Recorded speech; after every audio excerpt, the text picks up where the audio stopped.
Oh wow. Oh wow. Oh wow. तो hello friends, स्वागतम to the creation. आज हम ड्रॉ करेंगे उसको जिसने पहली बार फांसीवाद और उत्पीड़न के खिलाफ आवाज उठाते हुए क्रांतिकारी कविताएं लिखा था।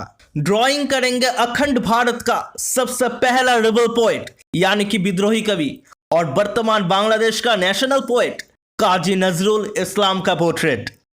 ओके, तो पेपर के लिए मैं यूज करूंगा brown A4 size pastel paper और कलर के लिए मैं यूज करूंगा कैमल का oil pastel colours. So video देखने के बाद अगर अच्छा लगे तो लाइक कर देना और चैनल पर पहली बार आए हो तो सब्सक्राइब मार दो।